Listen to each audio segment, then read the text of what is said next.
Hey folks, we are here at the beautiful intra-coastal waterways.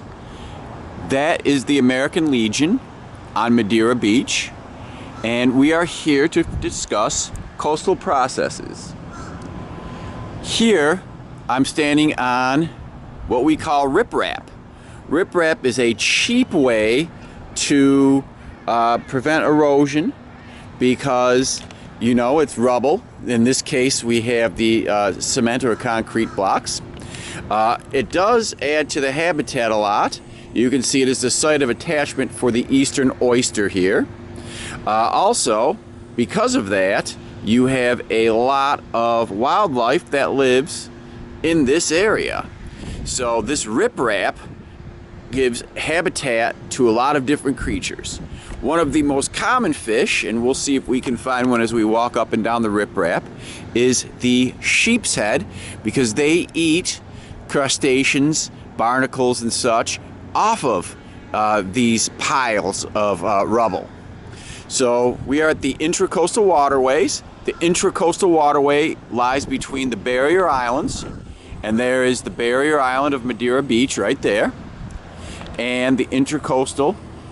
Then you have the regular Florida, the land continent itself. You can see here, we'll zoom in.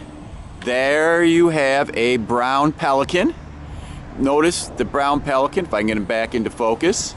The brown pelican has a white head, that's an adult. The juveniles are totally brown. You can also look at the tidal level here.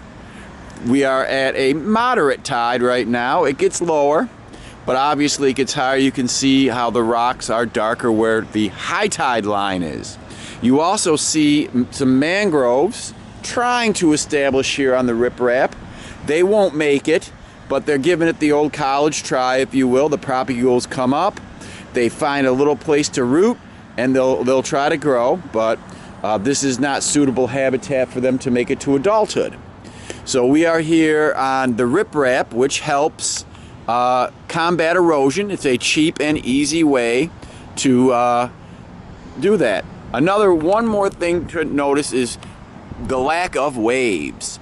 Because it's the intracoastal, you do not get big waves here. So here we are, American Legion, and we are going to move over to a little further down and talk about the marina.